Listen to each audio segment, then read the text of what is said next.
Although he never became a grandmaster, Rashid Nezhmetdinov was one of the most feared players in chess history. This game against Oleg Chirnikov from the 1962 USSR Team Championships shows why. Chirnikov, with the black pieces, attacks Nezhmetdinov's queen in what appears to be an invitation to a draw.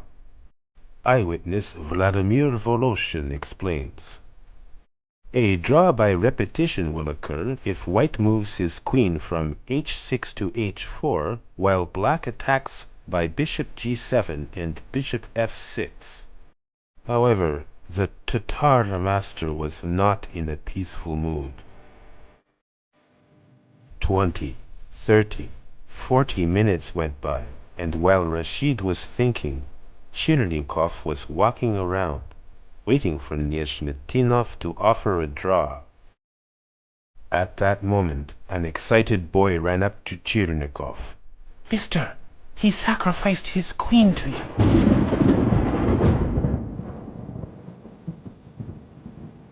I did not see Chirnikov walk around any more after that. Vladimir Voloshin. Nezhmetdinov kept up an irresistible initiative on the king's side, on his way to what would become one of many, many works of chess art.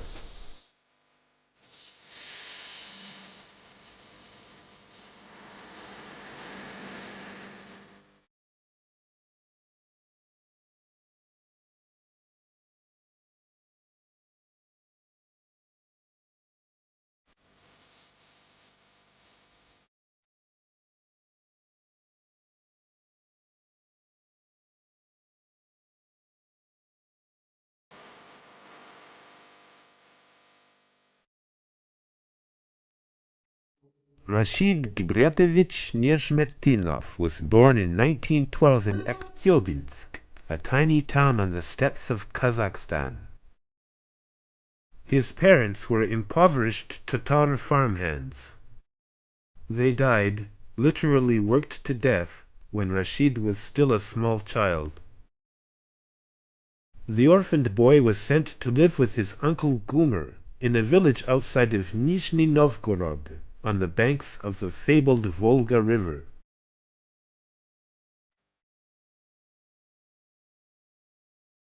Conditions here were no better, however, due to the aftermath of the Russian Civil War, which had devastated the region from 1918 to 1923.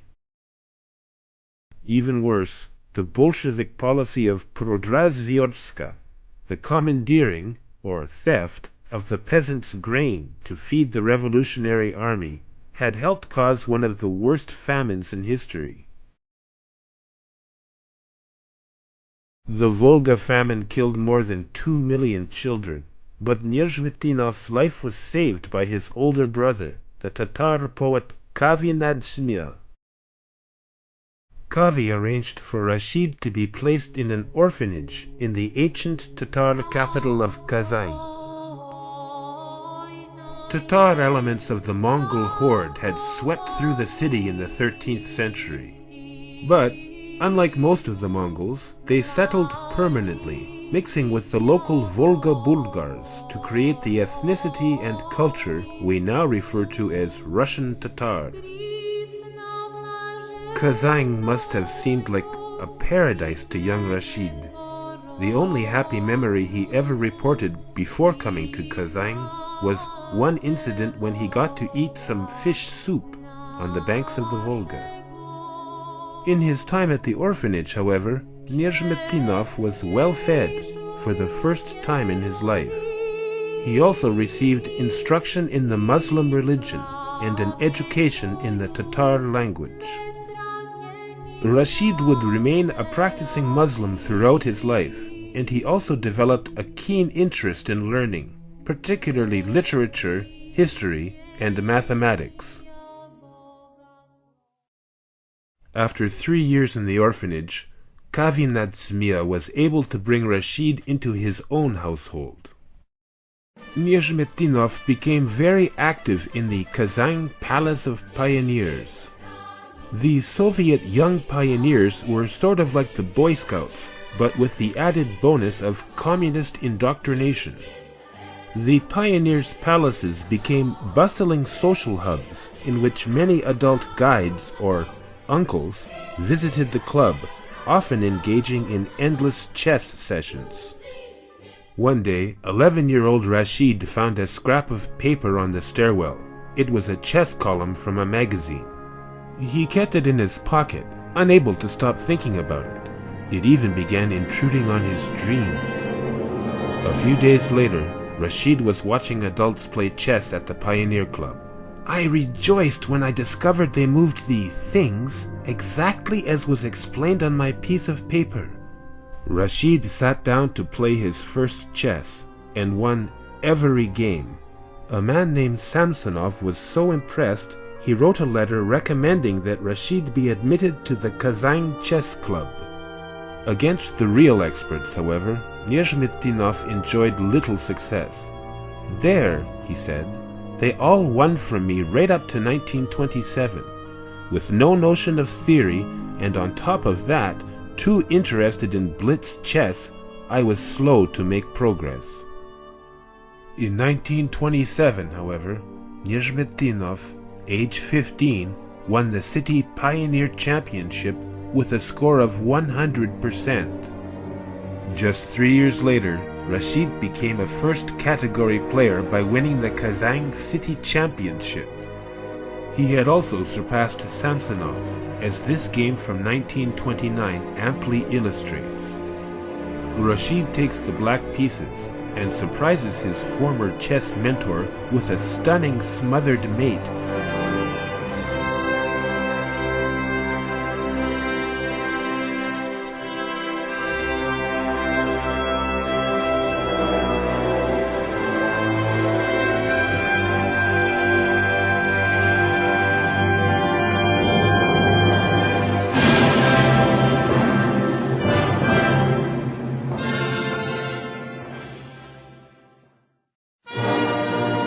In 1930, Nezhmetdinov graduated high school.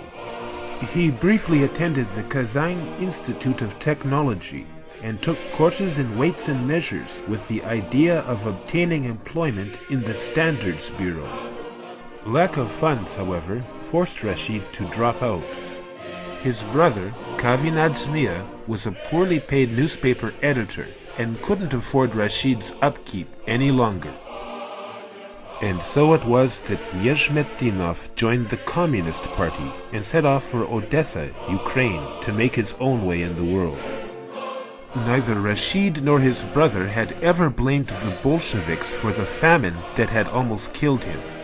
In fact, just 1 year earlier, Nezhmetdinov had published Coastal Fires, a prize-winning short story glorifying the Bolshevik role in the Russian Civil War.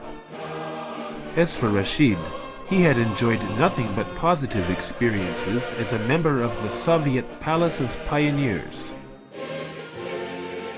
As it turned out, his Communist Party membership would put him in good stead in Odessa. In 1931, Odessa was a famed holiday resort on the Black Sea, but Rashid wouldn't get much beach time. He toiled all day long as a stoker in a steel mill. After work, however, Nezhmetdinov spent all his free time at the Odessa Chess Club. The club met daily in Vorontsov's palace, which had been seized by the Bolsheviks in 1917, and currently served as seat of the Odessa Soviet. As a chess-obsessed party member, Rashid fit right in. For 3 years, he knocked heads with Odessa's best first-category players. In 1931, Odessa had no chess masters, but it would soon produce an international grandmaster, later destined to meet Rashid over the board. That wouldn't happen for some time, however. In 1931, Yefim Geller was only 6 years old.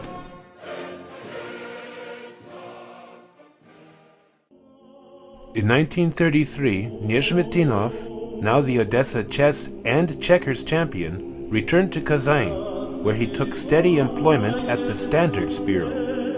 He also entered the Kazan Pedagogical Institute, where he studied and taught mathematics and led an informal chess circle.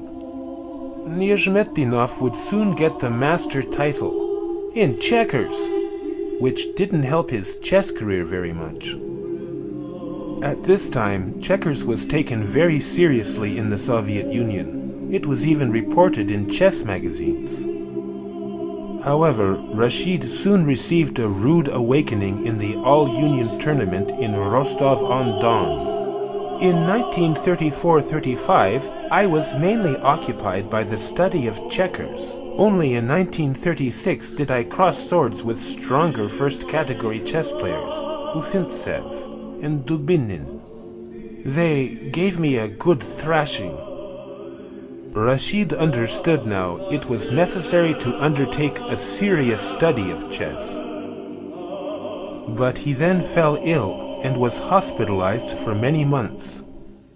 However, in his typically optimistic fashion, Nezhmetdinov recognized this as an opportunity. I took along a book of Kubel's endgame studies and solved them, without a board, in my spare time. Rashid's homework paid off. In 1939, he scored 9 on 10 in a Category 1 tournament and earned the Candidate Master title.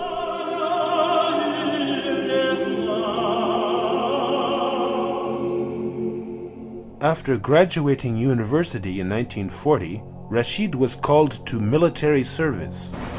He was promptly shipped off 5,000 kilometers east to the Baikal military district on the border of Outer Mongolia. It seemed that Rashid had been banished to the ends of the earth. This didn't stop him, however, from winning the Lake Baikal District Chess Championship in February 1941. Nezhmetdinov triumphed over some stiff opposition, including Viktor Batorinsky and Konstantin Klaman. Here, Nezhmetdinov watches intently as his main rival Batorinsky takes on Klaman. Although World War II proved disastrous for Nezhmetdinov's chess development, causing a 5.5-year period during which he played no tournaments, in truth, he was extraordinarily lucky.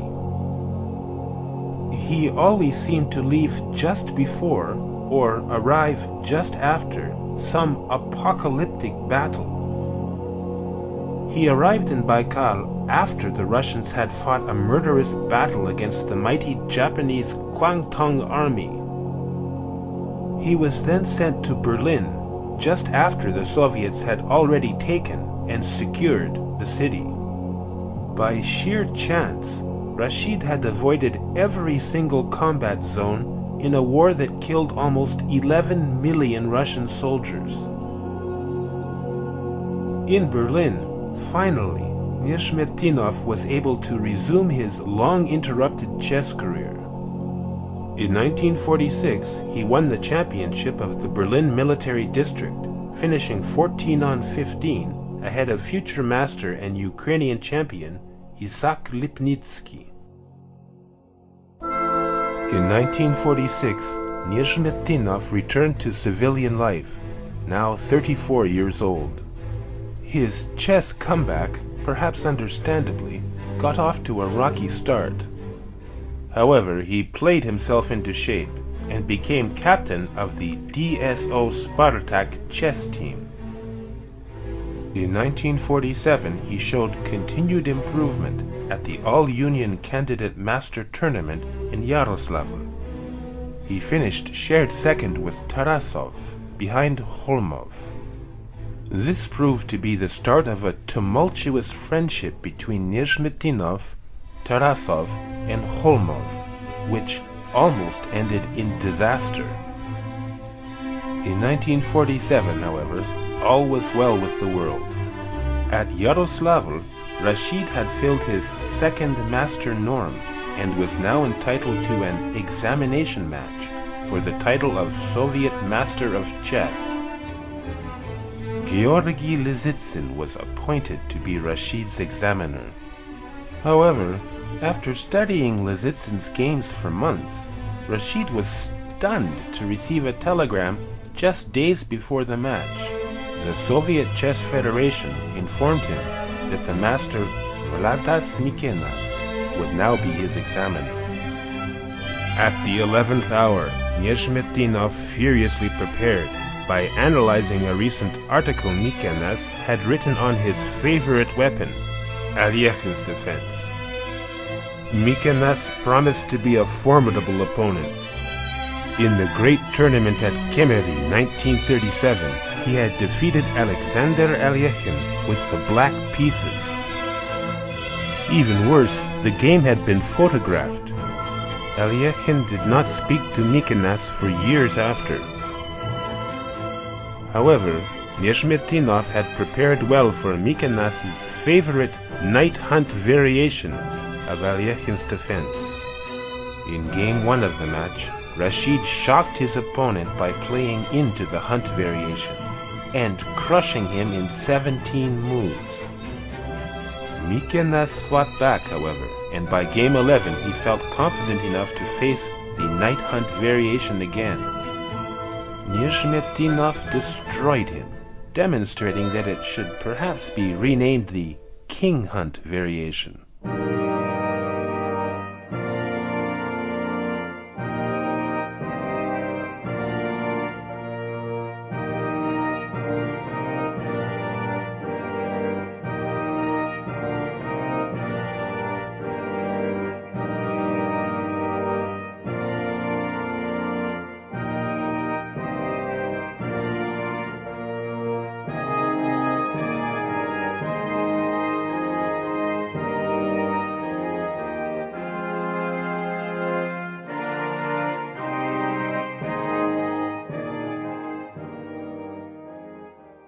After Game 11, Mikenas did not try Alyekhin's defense again. In the end, the match was a tie, but since the examiner got draw odds, Rashid did not receive the master title. Still, he was encouraged by the result. It did not bring me the master title, but analysis of the games instilled in me confidence that the title was not far off. Despite this optimism, the next 2 years proved frustrating for Nezhmetdinov. Characteristically, he was brutally frank about his own performance. I suffered a fiasco in my games against masters. In 1950, however, Rashid earned the right to play in the Russian Federation's championship in Nizhny Novgorod. These championships were contested among members of the Russian Federations only, and were thus less strong than the USSR championships, the holy grail in Soviet chess. However, this year's field was particularly strong, featuring Grandmaster Isaac Boleslavsky. Nezhmetdinov drew his game with Boleslavsky, the heavy favorite, and went on to become the 10th Russian Federation champion. Finally, Rashid had achieved his cherished goal. He had become a Soviet master of sport in chess. Nezhmetdinov, the champion of the Russian Federations, returned to a hero's welcome in Kazan. Fans were even more delighted when he again won the RSFSR title at Yaroslav, 1951, ahead of Krogios. At the semi-finals of the USSR Championships in Baku, however, trouble was brewing. Some underestimation of my opponents led me to obtain only 4 points after 12 rounds. There may have been another reason, however, for Rashid's lackluster performance. Nezhmetdinov, Tarasov, and Kholmov had become boisterous drinking partners. In Baku, the triumvirate, as they were known, treated their hotel room as if they were rock stars. Rashid was on the balcony, hurling plates and crockery to the street below. Kholmov attempted to bring him inside, and soon the two were locked in noisy battle. Tarasov tried to separate the combatants, without much success. Unfortunately, the hullabaloo attracted the attention of Grandmaster Alexander Kotov. Kotov had been assigned as an observer on behalf of the Soviet Sports Committee. In fact, it's widely believed that he worked for the KGB at this time. At any rate, soon the local police were involved, and Kotov reported all three masters to the sports committee. Kholmov and Tarasov received the worst of it. They were disqualified from tournament play for 1 year and had their government stipend suspended. Rashid, the only Communist Party member in the group, retained his stipend and was disqualified for a shorter period of time. Given that Nezhmetdinov had actually caused the incident, Kholmov may be forgiven for bearing a grudge. Years later, he accused Rashid of groveling before the committee. In fact, however, all three masters were lucky. In the past, chess masters had been punished much more severely for lesser or even imaginary offenses. Leonid Kubel's brother Arvid had been executed for the crime of sending a chess composition to the foreign press. Chessmaster Vladimir Petrov had been sent to a gulag for the so-called crime of counter-revolutionary activities. Peter Izmailov had been the first Russian Federation champion in 1922. But this didn't stop him from being shot for his supposed involvement in a plot to kill Stalin. As for Rashid, he seemed to have learned his lesson. In fact, he stopped the all-night party tournament life and married. He also made good use of his enforced time off by writing the first chess book in the Tatar language. Once again, Nezhmetdinov had to play himself back into shape. At Saratov, 1953, he signaled his return by winning the RSFSR championship for the third time. He overtook the leader and rising star, Lev Pologaevsky, by finishing with a startling 6 wins in a row. Beginning with this championship, I learned to defeat masters on a regular basis. In January 1954, Nezhmetdinov finally got a chance to appear on the big stage. The 21st USSR Championships in Kyiv. Here, Rashid would face the toughest competition of his life, Russia's top grandmasters, including Tigran Petrosian and Yefim Geller. Geller was now ranked in the world top 10, but Nezhmetdinov dismantled him in a sharp struggle. Rashid also defeated legendary grandmasters Salo Flor and Andor Lilienthal, seen here enjoying a snowy day together. That's Lilienthal on the right of the screen. Against Lilienthal, Rashid produced yet another brilliancy. Lilienthal, with white, sacks a piece for what looks to be an overwhelming attack.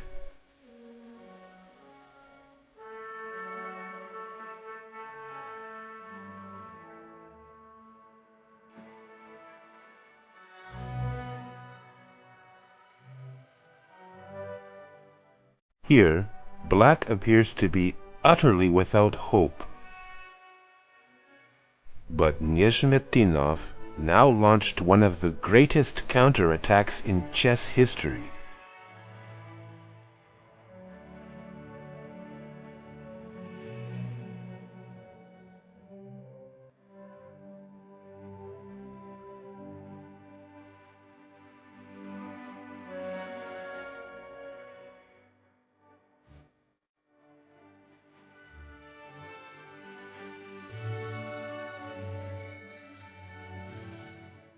Rashid finished the event shared 7th, but he had proven a point by scoring 4.5 on 7 against grandmaster opponents.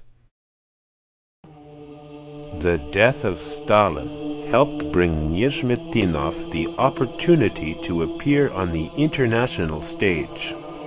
Stalin's successor, Nikita Khrushchev, adopted a less repressive de-Stalinization program. In this new era, travel restrictions for Soviet sportsmen were lessened. In 1954, the Soviet Chess Committee decided to answer foreign critics who claimed they only ever sent their strongest grandmasters abroad.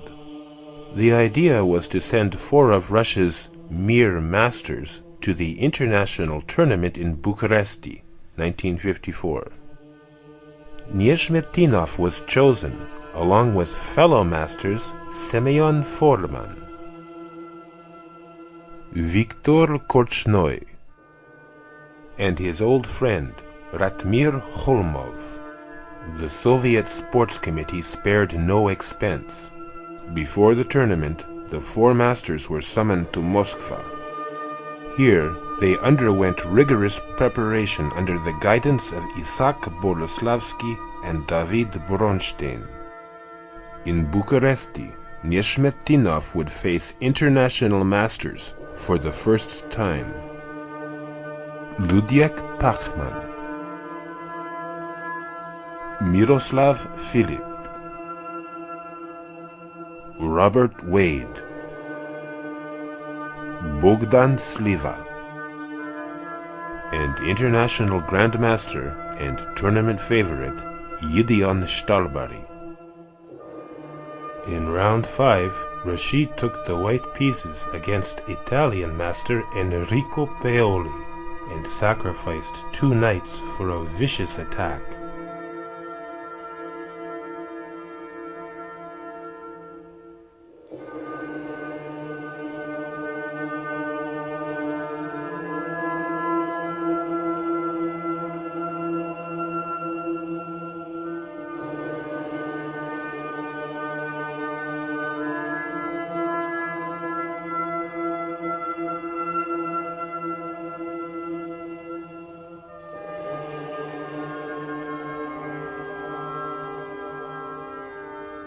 Before the 5th round, I received the joyous news of the birth of my son. At the end of the round, I sent a telegram to my wife. I congratulate you on the birth of our son, and I dedicate my game with Paoli to him. Nezhmetdinov shared the lead with Korchnoi, back and forth throughout the event, until the last round. In the end, Korchnoi edged Rashid out. Nezhmetdinov finished clear second. With his typical generosity, however, Nezhmetdinov summed up the experience. And so yet another international competition ended with the victory of a representative of the Soviet chess school. Though he didn't win, Rashid's scintillating performance on the world stage earned him the title of International Master.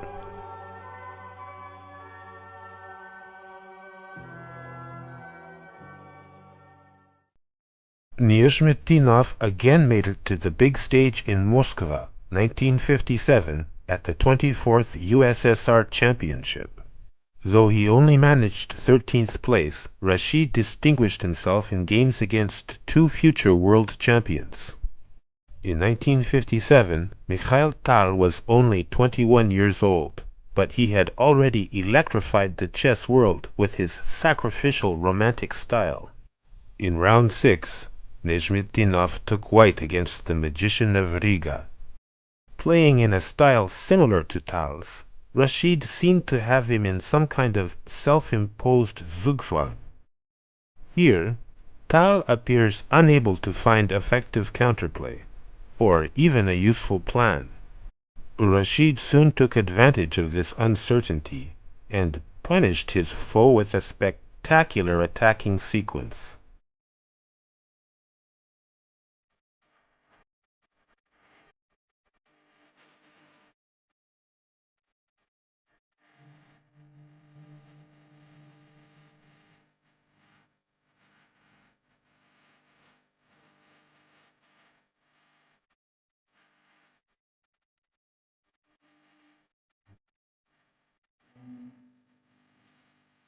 In round 13, Nezhmetdinov took the white pieces and spanked Boris Spassky in 33 moves.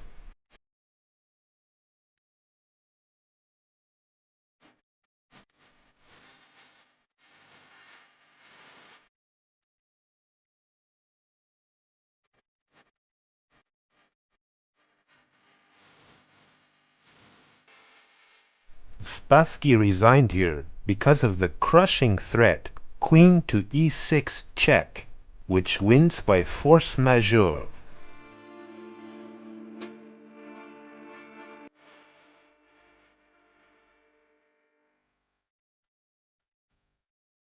Despite these successes, however, Rashid was unhappy with his play. Only in isolated games was I able to carry out creative lines of thought to their conclusion. In most games, I had painful collapses. Tal went on to win the tournament, becoming the youngest USSR champion in history. Here, Nezhmetdinov congratulates Tal on his victory.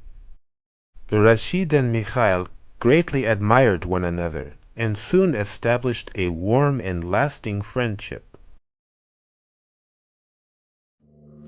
On his return to Kazan, Nezhmetdinov faced heartbreaking news. My older brother Kavi had passed away in the prime of his creative life. A prominent Tatar author, he had helped me in many, many ways. Later that year, however, Rashid was honored with a government medal for achievement in the field of chess art. This profoundly moved me and helped me overcome my artistic depression. In Krasnodar, 1957, Nezhmetdinov won the RSFSR championship for an unprecedented fourth time. He was flushed with new life then when he boarded the train to Sochi, 1958, on his way to glory. At the beautiful Black Sea resort of Sochi, Nezhmetdinov won his fifth Russian Federation's championship. In the process, he played his immortal against Lev Pologaevsky. To this day, it is ranked by many as a contender for the greatest game of chess ever played. Rashid, with the black pieces, appears to have no good square to park his queen.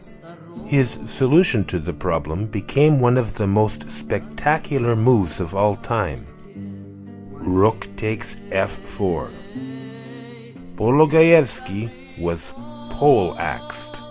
Sunk in thought for a long time, I understood I was to say goodbye to all hope, and that I was losing a game that would be spread all over the world. Lev Pologaevsky.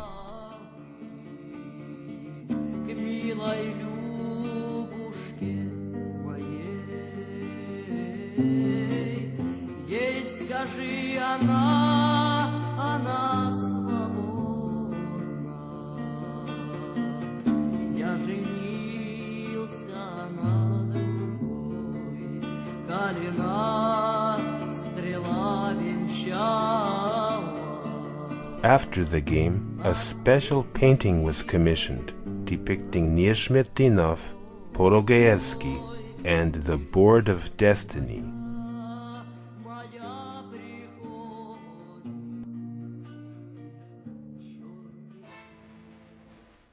Nezhmetdinov carried his fresh momentum through 1958. At Vilnius, he served as captain for the Russian Federation in the USSR Team Championships. Under Rashid's leadership, the underdog RSFSR managed third place out of 9. Nezhmetdinov also garnered the bronze medal on first board, finishing ahead of Paul Keres, David Bronstein, Yefim Geller, and Isaac Boleslavsky. With the black pieces, Rashid overwhelmed Grandmaster Boleslavsky by shattering his kingside in a trademark assault.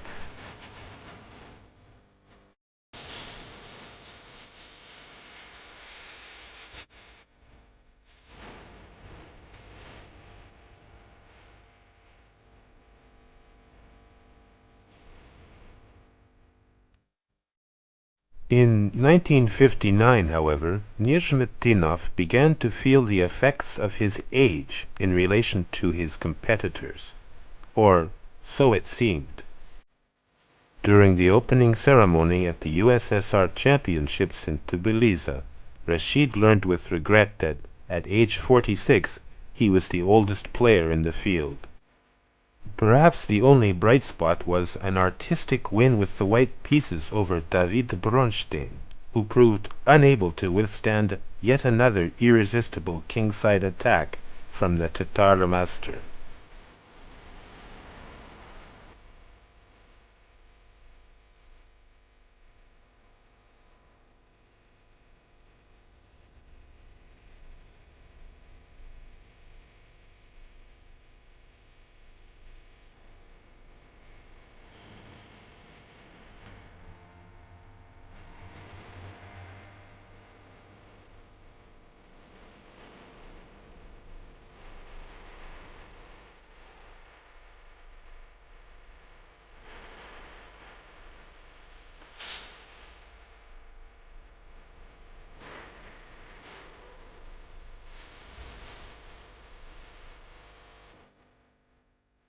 All the glory in this tournament, however, would belong to hometown favorite, Tigran Petrosian. The Iron Tiger delighted Tbilisi fans by triumphing over a particularly strong field, including the young Turks, Tal and Spassky. For his part, Nezhmetdinov opined on his own disastrous performance. You think you are close to success. All of a sudden, everything falls to the ground. Your hand is empty. The Firebird has flown to another. Nezhmetdinov's slump lasted almost 2 years, but he refused to indulge in despair. He was well known by his colleagues and friends for his oft-repeated mantra, "Our day will come." And so it did. In 1960, although in somewhat unusual fashion, Mikhail Tal had begun preparations for his World Championship match against Botvinnik. Everyone knew that Mikhail relied heavily on his friend and countryman, Alexander Koblenz, for preparation in opening theory. However, Tal startled the chess world by asking Rashid to join his team. In 1960, I asked my friend Rashid Gibyatovich to help me prepare, and I think this move was surprisingly successful. Nezhmetdinov was not a theoretician in the conventional sense of the word, but his ideas attracted my attention with their paradoxes. At first, they proved very dangerous for opponents. Mikhail Tal. And so it was that Rashid, often acting as a sparring partner, helped his friend become the chess champion of the world.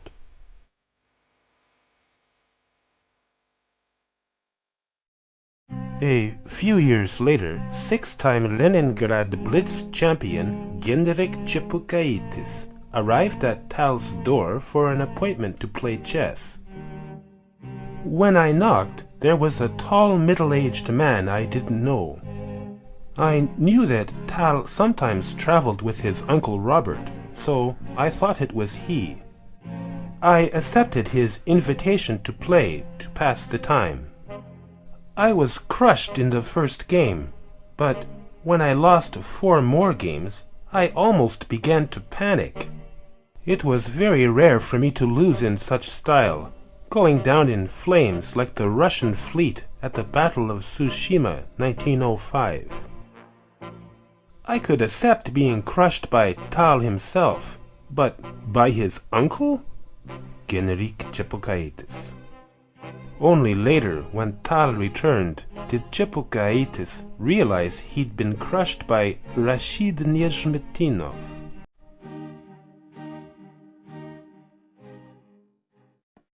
"1961 would prove to be yet another renaissance for the Tatar master. He finished second to Mark Taimanov at the Chigorin Memorial Tournament in Rostov-on-Don. Rashid got off to a slow start, however, in his quest for a 6 RSFSR Championship in Omsk. Only by surging in the second half did Rashid manage to join a group of 5 tied for second place, behind Porogaevsky.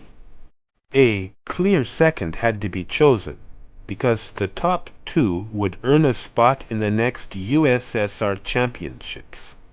Nezhmetdinov triumphed in the tie-breaking mini-match over Vladimir Antoshin, Anatoly Lyin, and Lev Bilov.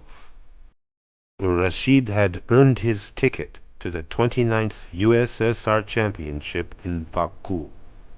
Though Rashid only managed 19th place, he won still another brilliancy prize in his 3rd career victory over Mikhail Tal. Rashid, white, to play.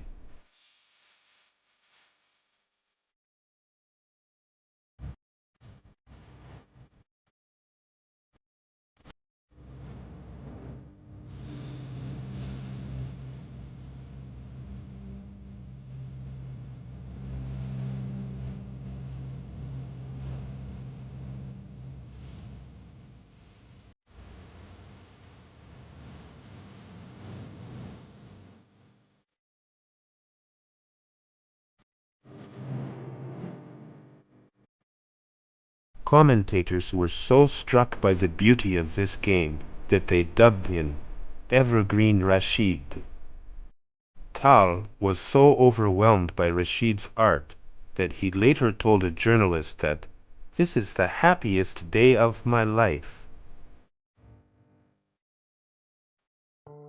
Sadly, the next decade brought little success to Rashid.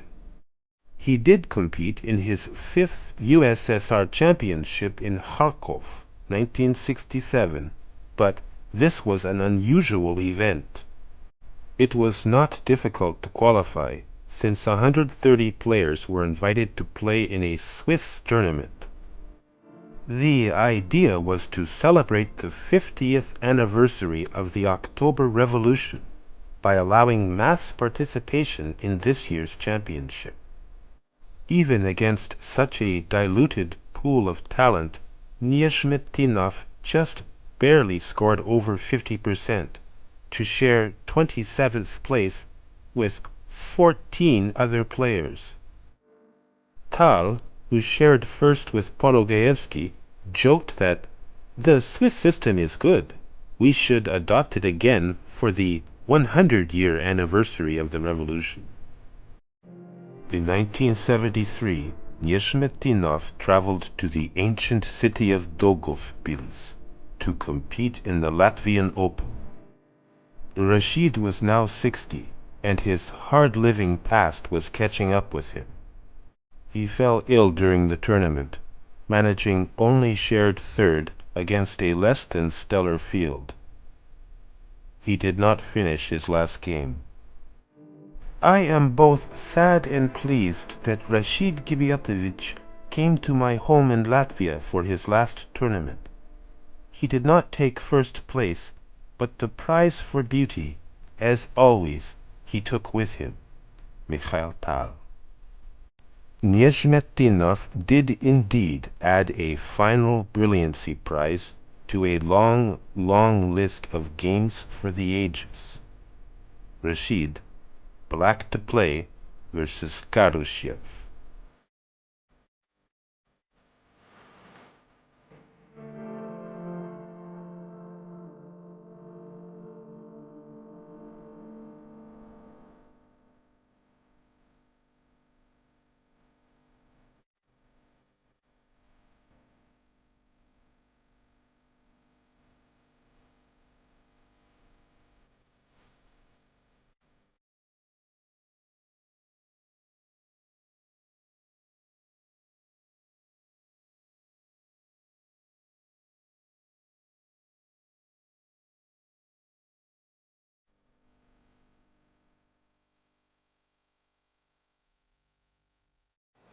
In the last few years of his life, however, Rashid did not abandon chess. He continued to coach the Kazan chess team and gave many simultaneous exhibitions. He worked especially hard on cultivating the development of young players. Rashid became mentor to a whole new generation of Kazan chess masters and enthusiasts. As Kazan historian Lilia Sabirov explains, Nezhmetdinov maintained his optimism and good cheer to the end. He lived in Bauman Street, above the grocery store near the church. He often walked to the old city chess club. You could go right up to him with a greeting, and he'd turn to you with raised eyebrow. "With whom do I have the pleasure to speak?" he'd say.